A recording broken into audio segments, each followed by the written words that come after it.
with the League of Champions. So a pleasure to be here again for our 7th webinar series.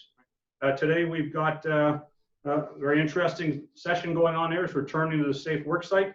We have Adrian Bartha, President of eCompliance, will be presenting leveling with your team, tactics in addressing your frontline workforce and the safety concerns. We're also going to be doing some stuff on some contact tracing, where we have Jacob Korunlum. He's with the Ministry of Government Services and Consumer Services, and he'll explain the government-sponsored COVID application app and how it will operate. So looking forward to a great presentation as we've been doing. So first of all, I'd just like to pass it over to Craig Lesurf. Craig, you're going to self-introductions for yourself. You're well known. On go, Craig. Yeah, thanks, Dan. So I thought I'd give you a little talk about League of Champions and what we stand for. One of the things we stand for is safety and changing safety culture in Ontario. A number of different companies, and we've got 63 members and over 20 patrons, and we do a number of different things. But the basic premise is that everyone's going to work safe, and that we're going to all do each other a good service by promoting safety. Safety is not proprietary. And so what we do is by signing our jerseys and getting our jerseys signed. And you can see a number of us wearing them with signatures. And what it does is it means that you've put your family name, something you normally put a contract on, and you put it on a contract. And what you're doing is committing to work safe, every day. Everybody beside you works safe every day. And at the end of the day, everyone goes home safe. And that's the idea. And, you know, that's what the League of Champions has been about. We've been started a few years ago. We've morphed into doing some webinars to help spread the message rather than get to the person-to-person events that we were attending before. And it's been good. This is our 7th in a series. And, you know, it all started a number of years ago. We were at an event, one of our annual general meetings, and we all got together and had Clive Thurston, the just past president of the OGCA, who's recently just retired, got together and said, hey, we got something to talk about. Let's go talk safeties. We had breakfast and we talked about it. And he goes, there's a new idea. We're going to call it the League of Champions. And, you know, we're going to talk about safety advocacy in the industry, and we're going to do it to support different initiatives, and let's do something about it. And I said, I'm in, let's go. And so that's where it took off, and from there it's grown. As you can see, this jersey, I've got well over 10,000 signatures. We talked to multiple premiers. We've seen many ministers. We have Minister of Labor support. We've got CPO's office for all the CPOs. It's been great. And so with that, maybe Clive, you could say a couple words. Well, thanks very much, Craig. This League of Champions has continued to grow and exemplify what we as an industry want to do in promoting safety culture. It was the OGCA some 10, 15 years ago began talking about safety culture to the WSIB and the Ministry of Labor. We realized that the process wasn't working. People were still getting injured.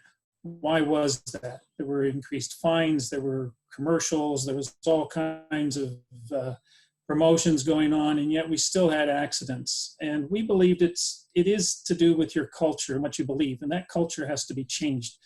And at that time, we were also working with Rob Ellis, My Safe Work, and working together with Rob, we came up with an idea to help him and to meet the goal that we wanted to do, and that was change culture, and that was the League of Champions. We created it as a volunteer group. Members stepped up in great numbers and continue to do so. And they bought into the belief that what we have to do is change culture. We have to go out, we have to educate everyone from the youngest to the oldest about just changing the way they think about health and safety. That it's not about the rules and getting on site and going, oh, what does the green book say? Or am I doing this right? Or am I going to get fined? No, it's about simply acting safe normally. It's your culture. It's what you do so you come home safe. I'm very proud of this organization. I'm proud of the work that David and Craig and the others have done to take it so far and continue to build it. The steering committee that has some great volunteers on it are doing a terrific job.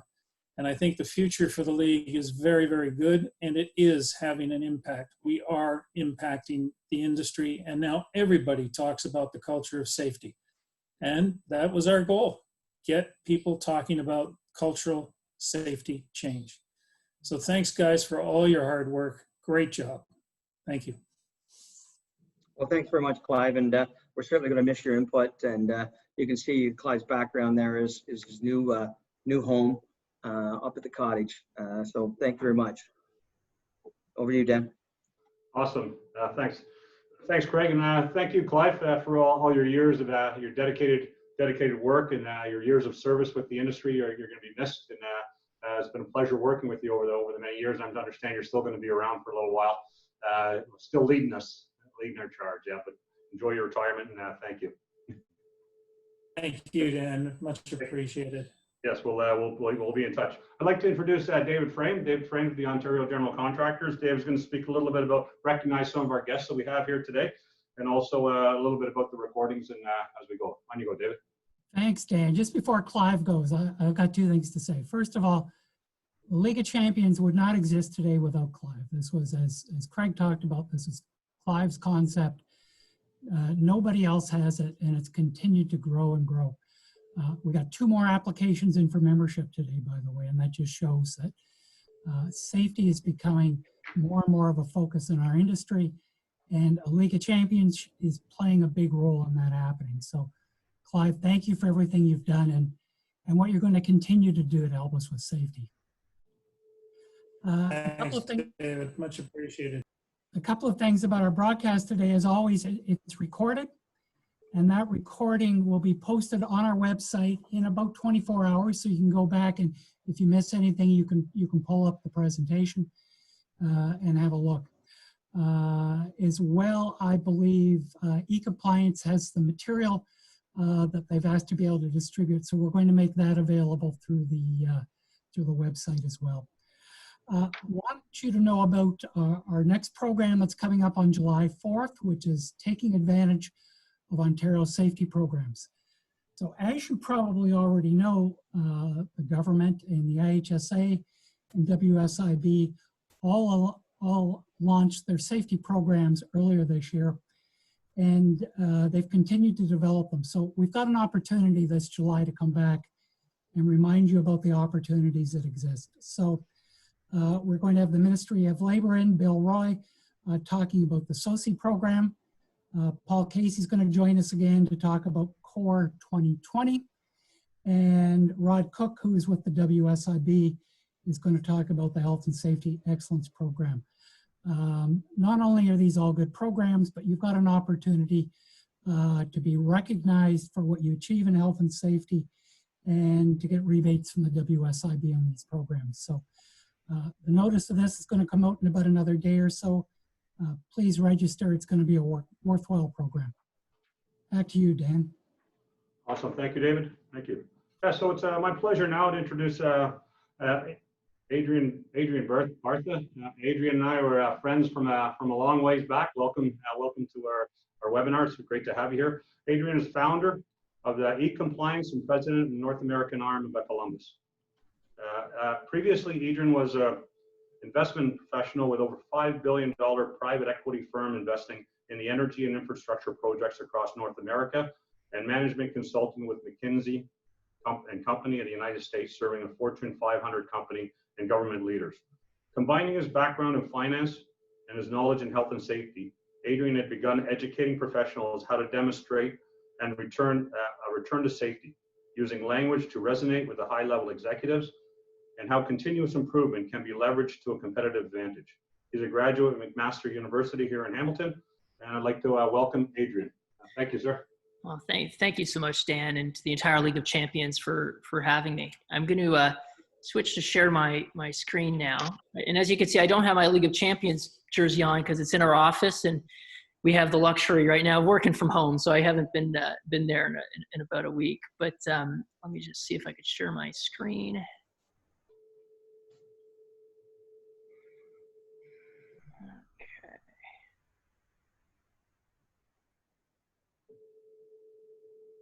All right.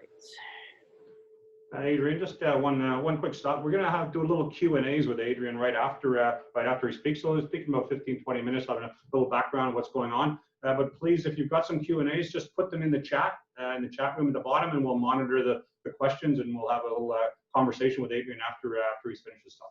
Thanks, Adrian. Great. You can see this slide okay? Yeah, looks good.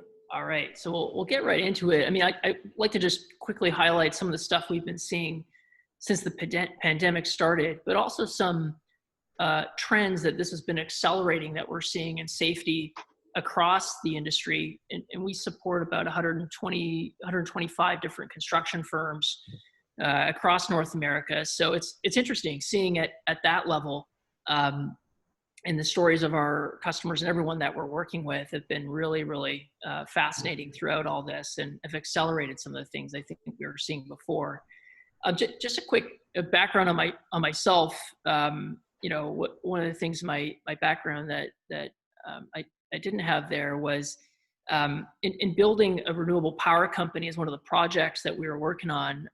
Tragically, we had a workplace fatality, and that really stuck with me. And that really helped, you know, my thinking on, you know, becoming what I would call now a safety nerd. And all of our colleagues at eCompliance, we call ourselves safety nerds because we realize there's such an opportunity to prevent incidents, accidents, these things from happening, you know, every day. And we all have a role in a way of doing that. And so that was really my entry into this, to be honest.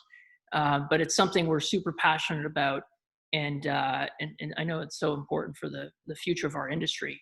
So we're all safety nerds, and just quick spiel on us. We're a safety company first, but we make software that helps everyone on the front lines engage in safety in a better way in their companies, and help executives get that information so that they can make fact-based decisions on things as well. We also have some software called Field ID, which helps track assets and equipment and stuff like that. And so that's what we do. That's our bread and butter. We don't do anything else. And if you have any questions on that sort of stuff, or ideas or feedback, please reach out to us.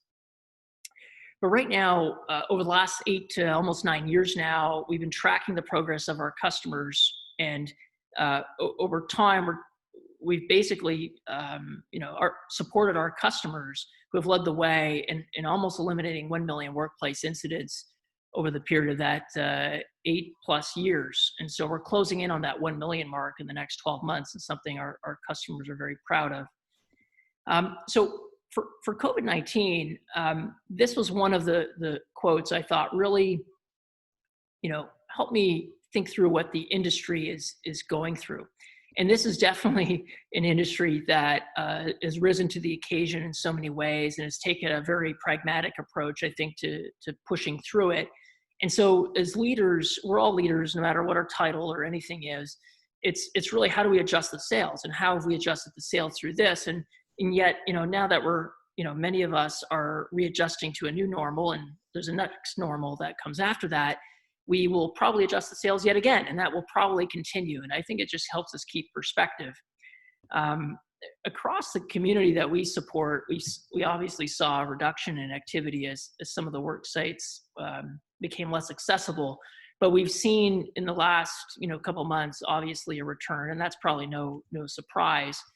And so, you know, one of the things I just like to focus on is, you know, throughout this entire period of time, a lot of folks were asking us, well, what does the government say about this? Or what should we do in this situation with being in a pandemic? And how do I amend this procedure and this policy and all these types of things?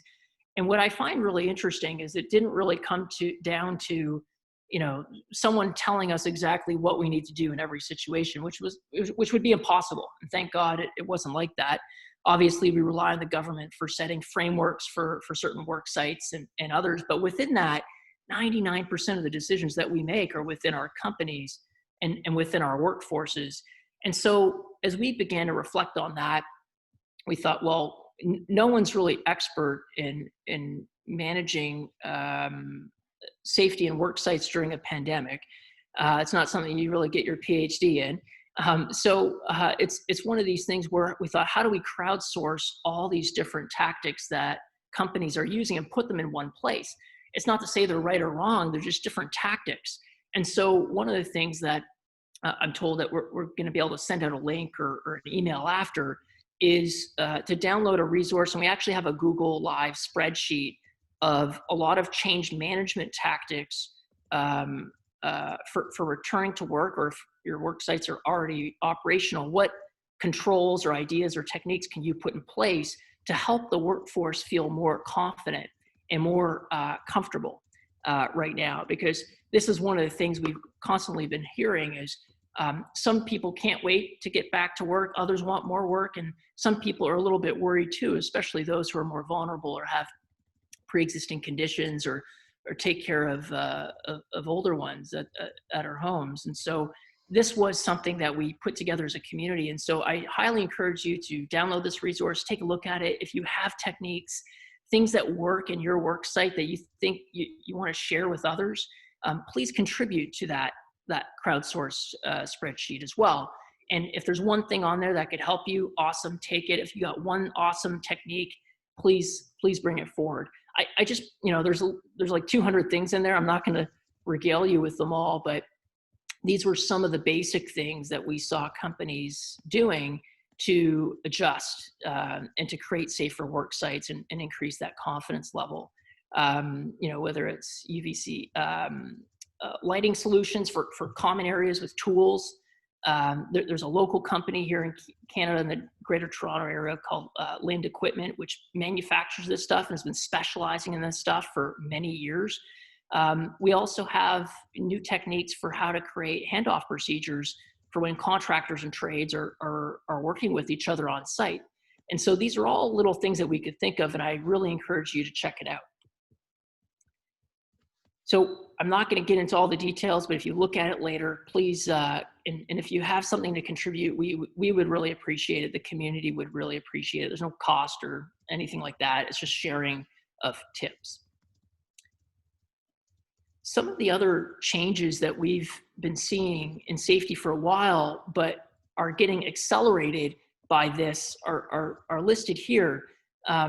For many companies, health is moving from a personal responsibility to something that our companies that we work for are actually taking a more active role in an active concern in. And obviously we have moving from just housekeeping to housekeeping and house cleaning, which is probably something we probably wouldn't have predicted before. But what we also see is a more risk-based approach that organizations are using. So a little bit less about, oh, the Green Book says this, so we do that, but more of an approach of, hey, what are the tasks we're doing on this job? What are the hazards? What are the risks? How do we formalize that in our companies, and how do we get creative about those things when we're engaging the front line so the stuff doesn't just come top down?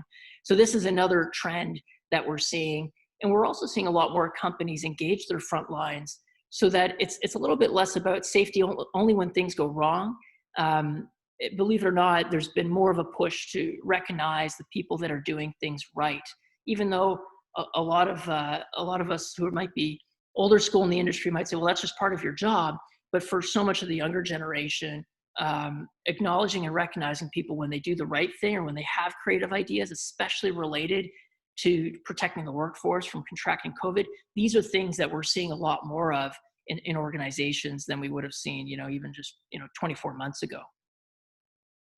So this stuff is pretty exciting. These trends, I would argue, are actually pretty healthy trends. And sometimes in our organizations, we resist some trends. We have a status quo sometimes because it creates predictability and we're used to it and so on. And so one of the things I just asked you to think about is, where is your organization on the dial of some of these trends? Are these trends you're fighting against or resisting, or are these trends that you feel that you could be ready to embrace? And that's just a question to ask yourselves. But hopefully these trends are your friend. I had an old boss who told me, is the trend your friend, Adrian? Like, are you riding against trends, or are you helping the trends push you forward? And hopefully your organization feels like it's moving more to the right side, and these trends are your friends too. Just going back into some research that we did pre-COVID, actually, is we wanted to use the data that we have across hundreds of companies to say, well, what does the data say about strong safety cultures? And I won't get into all the details of this, but we basically broke companies up into 4 different buckets, from the highest levels of safety performance that have evolved over time to the lowest levels of safety performance. And so we anonymized all the names, all the data, all the companies, and all that stuff. And what we found was, not surprisingly, the companies that were able to engage a a greater portion of their workforce in daily safety activities and had a high level of engagement with their workforce were able to actually drive that safety performance to top quartile. It was a straight linear relationship, which is really cool to see that our intuition about engagement on the front lines and engaging as many people is actually correlated with safety performance, and that is proven. I won't get into all the details of this, but when we interviewed the companies involved with this all across the line, because the data only shows you so much, we realized that some of the things we take for granted for safety and culture are obvious. You know, we call them steps, or steps 1 to 3, where you have CEO commitment, where you have safety professionals that are given autonomy and power in the organization. You get employee buy-in. All that stuff is pretty well understood. But what we found was that the organizations that were top quartile developed safety reflexes and safety velocity. And so safety reflexes was all about when something happens on the front line, how long does it take for the organization to learn about it and to respond to it? Does it take 3 months, or does it take a week or a month? And then safety velocity was how much stuff is the organization actually learning and adapting to? Is the organization learning from safety on the front lines, and is it responding to it or not? And so obviously, we have stronger reflexes and you're doing things at a high velocity, you're probably going to get better at it, just like any athlete. And that's what we learned from a lot of our research and some of the machine learning stuff across our customer base. And so at the end of the day, a lot of this came down to leadership, of course, and culture, developing culture, but it also came down to good data, because good data helps organizations, especially as they get larger, respond to this. And so one of the things it also made us reflect on was, what kind of safety era are we in? And at least the era that I was from, it wasn't even too long ago, was that we have committees and the government or the Ministry of Labor would say, hey, these are the rules, and companies push that stuff down to the front line. And that's kind of the way the world worked for a generation or two. We see increasingly companies are creating more of a two-way street and learning from the front lines and engaging them in a much better way than they would have 5 or 10 years ago, which is awesome. And we got to keep that up. But we're advocating for, and we're seeing a demand for, is how do we help our companies learn from the hazards or the near misses or the safety opportunities that happened at the company down the street, or on the work site 20 miles from here on a similar project, or on a tunneling project that happened 24 months ago, but it was similar to a tunneling project that we're doing now. How do we learn from that without jeopardizing privacy or confidentiality of information? And so when you think about everything that your companies are doing from a day-to-day perspective, you're probably not the only ones. There's many people that are doing these types of things, but why aren't we learning as a community on each hazard, each opportunity in a way that is a little bit more social or a little bit more open, if we can make certain information private or anonymized? Is there an opportunity to do that rather than the information being completely siloed in each of our minds or in each of our departments? And so that is something that we're starting to think about. And so there's so much power in the information of our colleagues across the community, just like in the League of Champions. And so we would advocate for, is there ways that we can learn from the near miss that happened down the street or on a similar job just weeks ago? How is that stuff that we can get out and socialize in the community in a more digital way, in an easier way that people are used to? And that's what we're looking at. And so this is an evolution from a safety because I have to world to a safety because I want to world, and finding a way to create that. And through some of our research and some of the new products that we're developing, this is the world that we're trying to help encourage, that safety because I want to world, and make that world a possibility. So, I went through that very quickly, but my key takeaways would be, excuse me, what tactics can you borrow from the link that our colleagues are going to be sending out shortly, Elizabeth and from League of Champions, and I think Rafaela from our side. If there's some tactics that you have that have really worked that you feel the rest of the community could benefit from, please contribute there. We would really appreciate it. Your peers would really appreciate it. And then I just ask if when you reflect on this are some of the safety trends that we spoke about here your friend, or are you fighting or you're resisting them? And it's just food for thought. But it's like Gretzky said, we want to go where the puck is going. And if these are the trends, how are we thinking about it in our organizations? That's what I'd leave you with today. So I think that was it. And back to you, Dan. Awesome. Thank you very much, Adrian. Yeah, it was good. Sort of what you're doing falls right in line with what we do at the League of Champions, right? About sharing best practices, about learning from each other. So a lot of that stuff is really falls right in line with our theories and our values. Some of the stuff that I pulled out of that was taking safety to the next level. I've seen your about sharing those best practices. Safety because because we want to be in safety, not because we have to be, right? Moving to that level, so we're getting past compliance and doing it because it's the right thing to do, and which is all the values that we have here for the League of Champions. So thank you very much for that. I've got a few questions, some questions that we've got here. Is safety becoming more of in the forefront? How do you think safety is now that COVID is here, and do you see where it's going to go for some companies where it wasn't before? What do you think with the COVID environment and the impact that's at? Well, I think most executives and owners of construction firms that we interact with really care, and have always, or at least in the last years, really cared about safety. And it's always on the executive agenda and board table and discussed. But what I would say is there's some organizations where it was never really, it was never at the forefront sometimes with some organizations out there, and it's a selection bias, of course, but for those organizations where they thought about safety as kind of over here, and now safety is embedded in everything in our operations, because every job, every task, everything has to be rethought from a perspective of COVID. It has created an entry point for a safety leader, whether they have safety in their title or not, anyone who cares about safety, to engage those owners and the executives to say, hey, this is an opportunity to really change how we work to be safe, not just from COVID, but for, many of the risks that's faced in the industry every day are more dangerous than COVID, right? And so there's an opportunity to really embed it within our operations. So some companies have had a paradigm shift, I would say.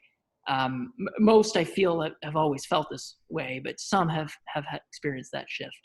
Yeah, awesome. Yeah, I agree with you totally. We've had some seminars on our past seminars. We've been talking about the impact of COVID and how it's had on the industry and how it's going to look in the future. And it's all about proper personal protective equipment, using the hierarchy of controls, all these things that these conversations that people never had before. Now, we had them, but there's a lot of new people that are actually having those conversations, and they're looking at all of their practices. Because as you say too, it's not just COVID is the hazard. There's lots of other hazards that are even more dangerous than that we have to still address. Lovely, thank you. In regards to regulations, what do you think about the regulations and what kind of impact the COVID's going to have on new regulations, whether in the construction industry specifically? Well, I won't be able to predict it.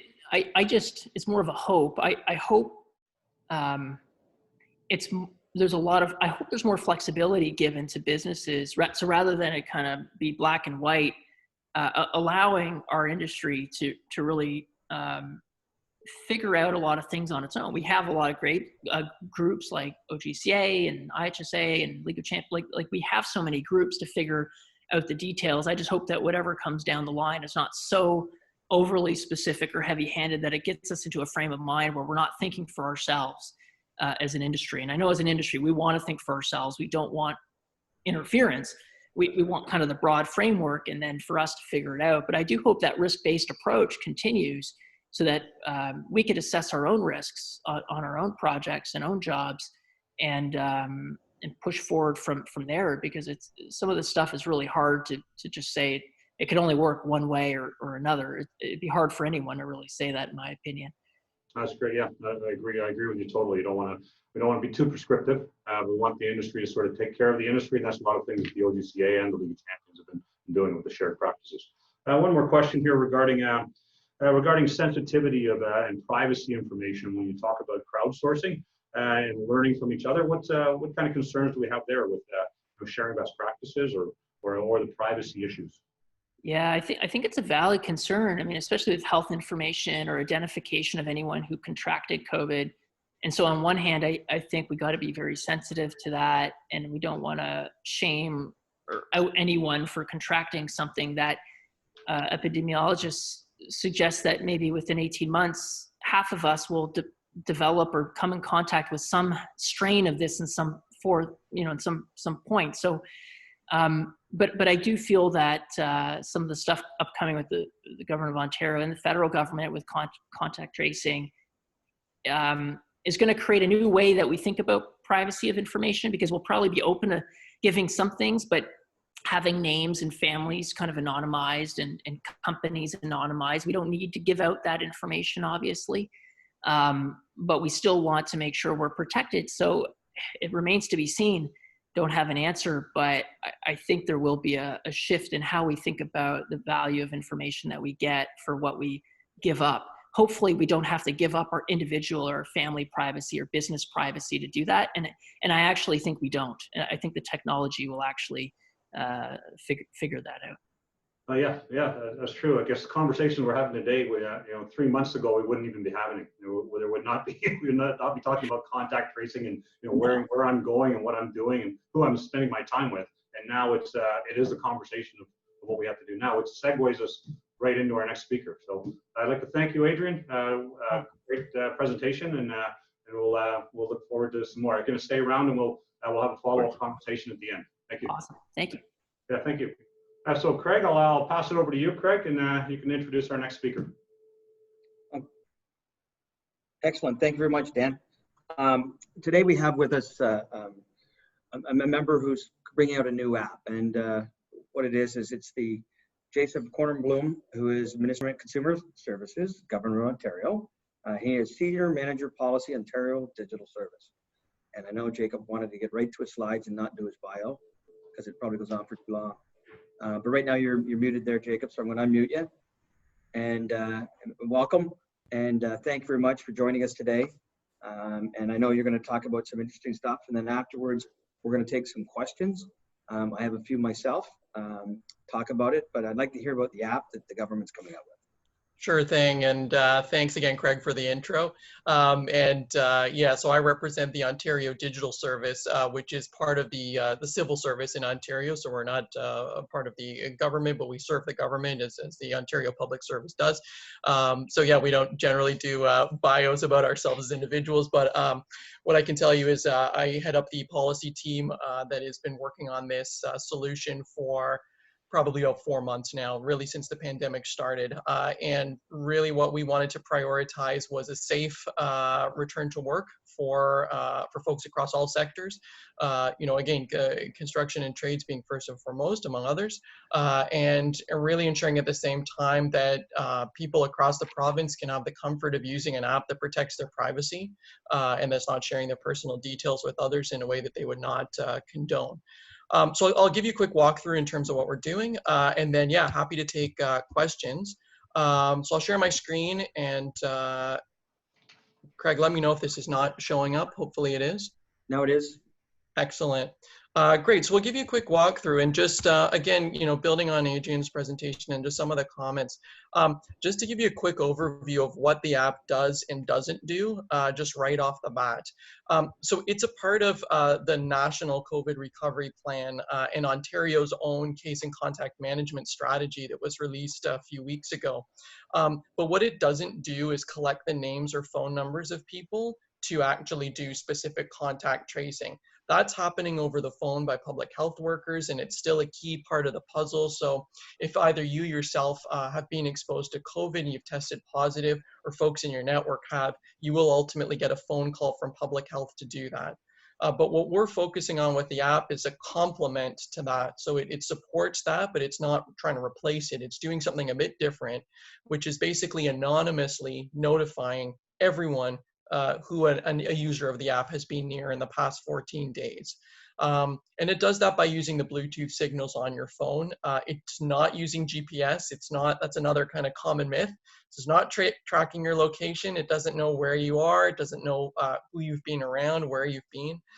It's using Bluetooth. And as you may know, if you use Bluetooth on your phone for other applications, that simply enables you to detect and interact with devices that are proximate to you in space, but it doesn't know where in the world you are. And so the goal here really is to focus on notifying the people who you don't know, who you might have come across or crossed paths with. So if you're in a grocery store, a supermarket, and you know the person behind you in line who you don't know, who when public health calls you and says, hey, can you recall all the people you might have been around in the past 2 weeks? Well, you don't know that person because they're not in your circle of friends and family. Or, you know, the person who's sitting beside you on the bus, or the person who's working with you beside you for the day on a job site that you don't know because they're not part of your core team, or they're coming in from a subcontractor. And you may have chatted with them for a few minutes and been near them, but you wouldn't be able to, you know, kind of produce their name or number when you've been asked. So again, the goal here writ large is enabling more people to learn more quickly that they've been exposed. So the other thing too is that those phone calls from public health can take a few days before they reach you, whereas the app is pretty instantaneous. And so if you've been exposed, and we'll get into how that works in a minute, you can take action right away. So you're not waiting and kind of further transmitting through community transmission, that spread of COVID. You're able to go in and for your own peace of mind too, and the peace of mind of others around you, get tested right away. So that's kind of the basic premise of the app. Give you a bit more background on this specific app. So it's being developed by the provincial government. Again, this is the civil service, working with volunteers from Shopify, whom you may know as the tech company. They're based out of Ottawa, and they do e-commerce platforms for small businesses mainly. And basically, we looked over the period of 3 to 4 months at over a dozen different tech options that are out there. And why we landed on this one is because it really is the most privacy protective. It's open source. Anyone can look at it. You know, even if you're not an expert in computer programming, you can go and you can Google their code base, and they've got a little website for it. So there are things called COVID Shield. The version that's launching across the country is going to be called COVID Alert. But you can go and check it out. So it's out there for anyone to see, and there's sort of, you know, everything right out in the open. We found that it was quite easy to use. So just from a user flow, again, you don't have to be a seasoned smartphone user, you know, to be able to use it. So whatever generation or background you're from, you can use it. And it runs, it's easily customizable for Ontario. So it's going to be launched by the federal government, but Ontario really has played a leadership role in getting the app kind of where it's headed for launch. And it uses a new platform that was introduced by Apple and Google recently, which basically allows iPhones and Android devices to interact, and it lets the app run in the background, which is key. So it's not draining your battery. You know, if you've ever tried to walk around with an app open that's you're using actively, it sucks your battery life. And we really don't want this to be a deterrent for folks to use it. So that's a little bit more kind of in terms of why and how we landed with this particular solution, but it was built in-house by software developers in the Ontario Public Service, and then working also with volunteers from Shopify. And again, you know, we're looking at more or less every place in the world has launched an app like this. You know, and that's not to say just because everyone else does it, Ontario has to do it. But I think, you know, it can play a key role in our view in slowing the spread. You know, regardless of whether you've got 5,000 people using it on job sites or whether you've got 5 million people using it across the province. But a key to that is really user trust. Folks are not going to use it if they don't trust it. And if they think it's collecting any information about them, if they think, you know, we've been consulting with stakeholders, you know, right across the province, and folks don't want something that's collecting any personal data, any health information. You know, they don't want something that kind of opens the door for surveillance by the government or anyone else. And so we've been really clear and intentional to say this solution, again, does not track you, doesn't collect location data, doesn't know who you are, doesn't know who anyone else who you interact with is. And I'll walk you through how that works. But that's really kind of been the focus for rolling this out.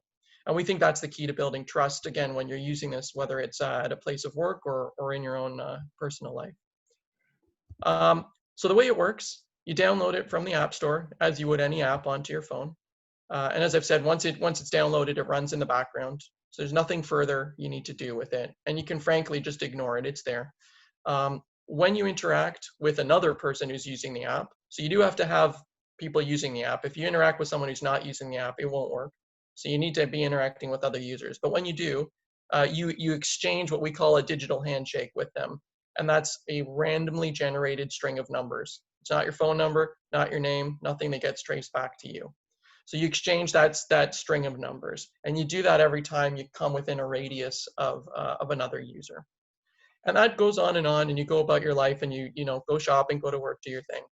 If down the road you test positive, you typically right now are encouraged to go to Ontario's lab results viewer. So that's a pre-existing website run by the government. You go on and you access your lab results there. What you'll now have is the option to get a code through that site that you could enter into the app. And it's your choice. Everything about the app is voluntary. You're not compelled to use it. You could use it, and you could also opt to never tell anyone if you get positively diagnosed. That's your prerogative. But if you choose to enter the code, you can do that, and then you notify other people that you have tested positive. Now, again, we use the code because it's time sensitive, it's temporary, it expires, you can't reuse it, you can't pass it off to friends and all that stuff. We wanted the code because we want to confirm that you've got a positive diagnosis from public health. So you can't, if you wake up one day and say, I got fever and chills, or I've lost my sense of taste, or any of those symptoms, you can't just go and hit send. You have to have a confirmed lab test, positive test. And again, it's your choice as to whether you want to notify people. And if you do, they will receive an anonymous notification that will simply say, and you'll see on the next screen, hey, in the past 2 weeks, you have likely been exposed to someone who has COVID. Here are the steps you can take. Go get tested, go home and self-isolate, seek more guidance. Here's a phone number you can call if you want to get in touch with public health. So we're not trying to take the human out of the loop. It's very much trying to expedite you getting the in-person support you may need. And that's pretty much it. It's designed to be simple. This is what it looks like, and I caveat that this is a prototype. So our federal counterparts are working on the final version, so it's going to look and feel a little bit different. But basically, when you download the app, you'll get a greeting screen that again walks you through how it works, explains that the thing is anonymous. That's the premise and the point. Second screen shows again when you open up the app. This is not on your home screen. It's not on your lock screen. So if you're at a work site, no one's going to know. It's discreet. You've got that in your hand. You choose to open the app and you're good to go. You've got this green screen. The third screen is, as I've said before, if you want to enter, you test positive, you get a result, you get that code, and you'd like to enter the code into your phone, you can press on the blue button or something like it, and then you type in your code, and that sends out the notification to other people. And the last screen is what it looks like if you receive that notification. You click on that button, it'll give you more information, and we're updating that information to whatever the current public health guidance is. Just a quick drill down on how it determines whether you've been exposed. So there are 4 factors that Apple and Google, whose platform this is built on, have defined basically. So it's how long, what's the duration of the exposure, and right now that's being set by Ontario to greater than 15 minutes, and that's based on prevailing public health guidance. So if you walk by someone on the street and you do that digital handshake, that's not going to register. It won't later trigger an alert to you. But if you're sitting beside someone or you're working side by side, on a site with them for 15 plus minutes, that then will put you in contention for getting an alert. The number of days since that exposure happened. So if again you did a digital handshake with somebody 3 months ago and then they test positive for COVID tomorrow, well, you're not going to get an alert from them because that was 3 months. And then the last is the distance between. So again, right now we're setting that at within 2 meters. And if the guidance changes, we can change it as well. And then the fourth factor is more of a variable that's determined by public health. It's just the overall risk of COVID in the province at the time. And so these are combined to achieve a weighted average. And so basically what happens is a receiver of an alert, you've got to kind of tick all of these boxes in order to get an alert from a COVID positive person. So your phone is not kind of pinging off the hook, every 5 seconds with an alert. It's probably going to be rare, if ever, that you'll get an alert. But the point is you've got the confidence to know that, this information is accurate. And again, you're going to get notified by public health at a point in time anyway. This is a discrete way for you to get notified sooner and take action sooner. And if you're an unknown contact, you may not get that call from public health, right? So It's just, again, enabling folks to go to a work site, to go to the supermarket, to live their life with, not to sound cliche, but, with the comfort and confidence that were they to be exposed to somebody, they could, they would know about it. So that's where we're at, and we're actively consulting with stakeholders across industries. So everybody from food and beverage to hotel motel association, and all up and down all of the industries that power the province, and really hearing from folks in terms of what their questions are, their concerns. I will say, again, we've had a fairly good, strong show of support from across the sectors, and people saying, can we promote this, and how do we do that? So I'll stop here, and yeah, happy to take any and all questions. Excellent. Thank you very much, Jacob.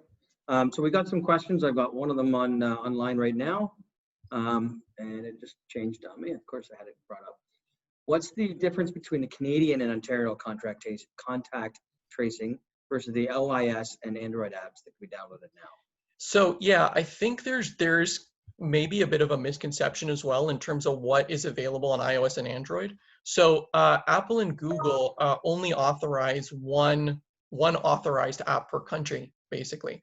So right now your phone has, in theory, the ability to run a contact tracing or exposure notification app. And again, ours is called exposure notification because we're not tracing. It's got the capability to run an app in the same way that it's got the capability to make a phone call. But if you don't open up the phone call app in your phone, it's not going to do anything. So there currently is no app, if that makes sense, Blair, that you could download.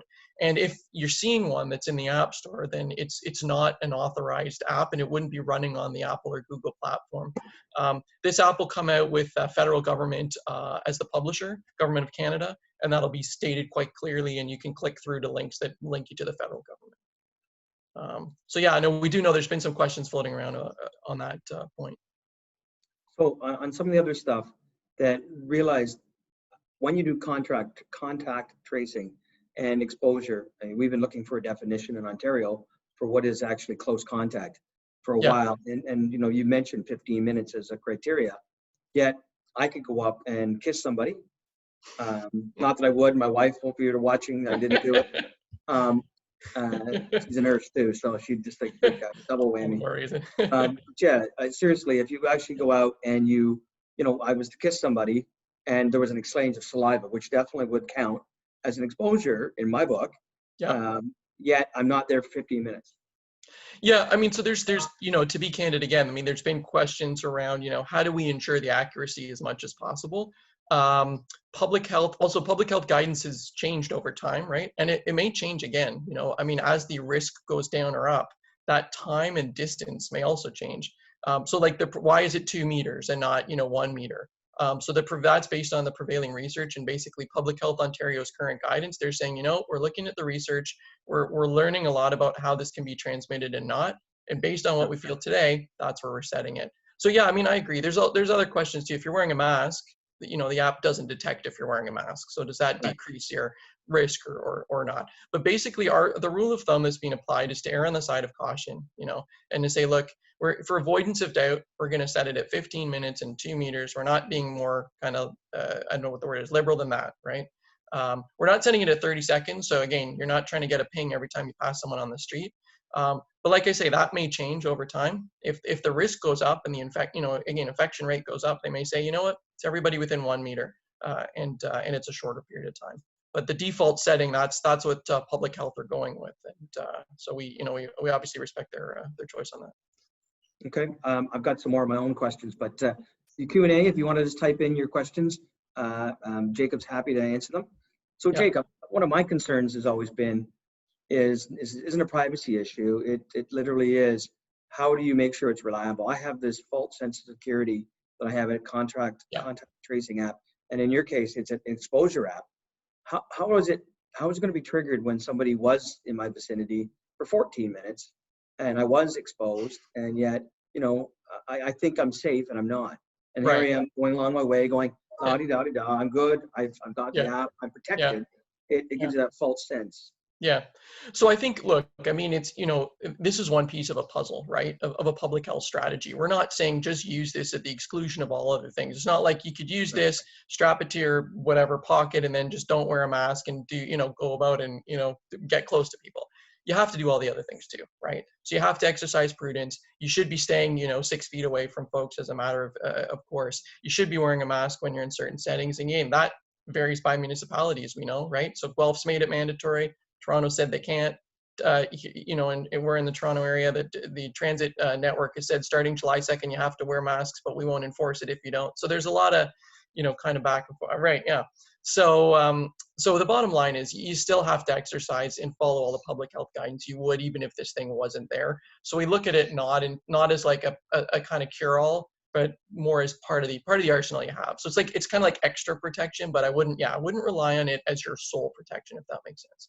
The gap it's really trying to close again is that scenario where you're with folks who you don't know well and you couldn't recall if somebody called you afterward. So Yeah, that makes some sense. At the end of the day, we're all concerned, Big Brother watching and being traced, and that's part of it. I mean, that's why in our society here in Canada and in Ontario, it's different than some other parts of the world where the government doesn't have that overarching power. That's right. In this case, I've seen apps where they've pulled up data, where the early exposures in Florida, for example, and they were down there for March break, and they had all the cell phones, and they didn't know who the cell phones belonged to per se, but they knew that a digital signature for the same cell phone was in Florida, and next thing you know, it's off in Arkansas, and another one's off in New York, and another one's back in Connecticut and Kentucky, and they all spread back out and said, here it was during March break, here's the same snapshot with the same people, somewhere else spread around. And does your app, a little longer question, does your app actually connect that data? Is it like metadata? Yeah. So no. And to your point, and to recap, and we're making this very, very explicit in all of the public communications. And again, it's really the federal government driving this. So they're going to, release it first and foremost, and then the Ontario kind of guidance will follow and cascade. But basically it cannot, we were approached by providers of many different tech solutions that would do, phone number collection and mapping and aggregate hotspots and all that stuff. And we said no, because basically from our standpoint, we do not want to be, we get one shot at doing this, right? And if the government comes out and says, look, we're not tracking you, we don't know where you are, there's no vested interest in doing that. We're not aggregating cell phone data. We're not collecting things from towers, none of those things, which are all in the realm of possibility from a tech standpoint. But as the government, our advice as civil servants to the political government was basically, don't do this because you're just going to face a backlash. So long story short, it collects none of those things. The only thing it's doing is exchanging those digital handshakes through Bluetooth. And if somebody, worst case scenario, were to grab your phone and see, and those handshakes, by the way, are deleted. If you delete the app, all those handshakes are deleted. They're deleted as a matter of course every 21 days.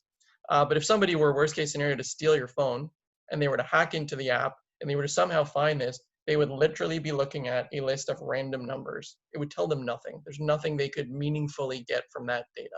They don't know where you were. They're literally looking at just, numbers and letters that are sequences of things. They can't match it to anyone else, and they can't pair it to anyone. And again, that's why we really went for this solution, because it is the most privacy protective. Yeah, I can understand that. And timing on it, Jacob? Yeah, it's a good question. So there was an announcement saying it would be out in early July.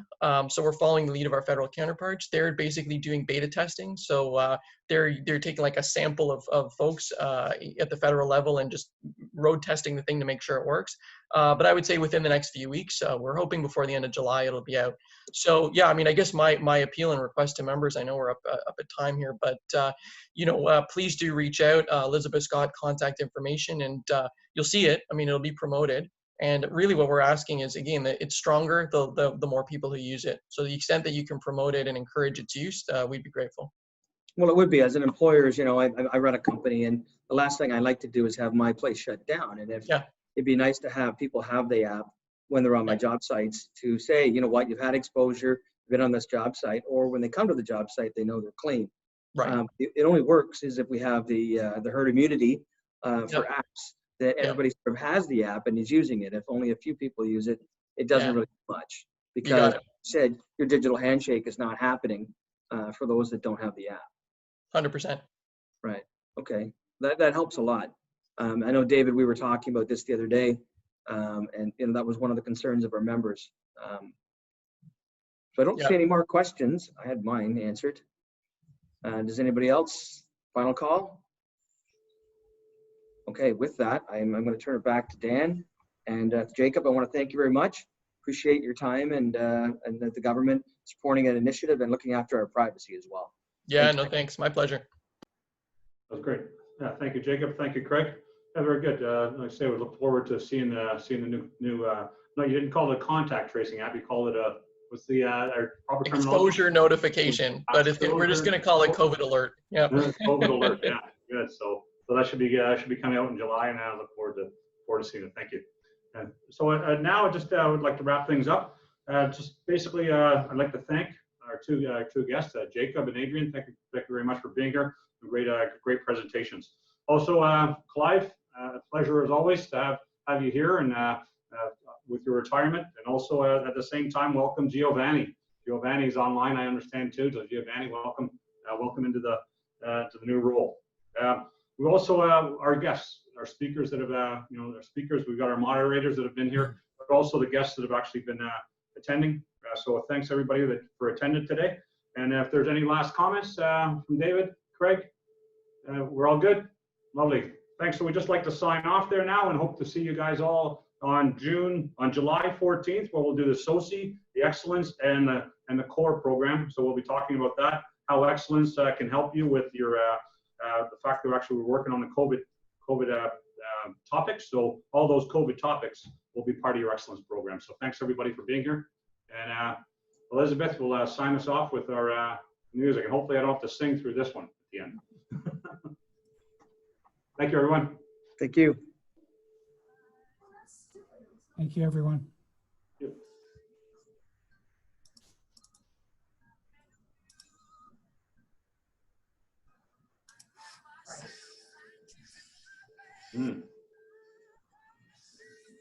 Here in the background. A little bit, yeah. Got that. Thank you, all our healthcare workers too. So I haven't found that.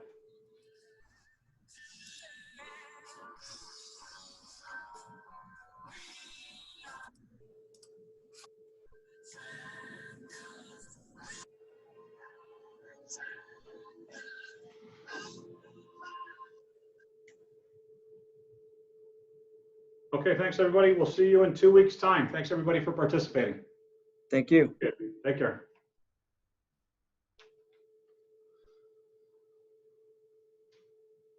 Okay, our guests are just signing off.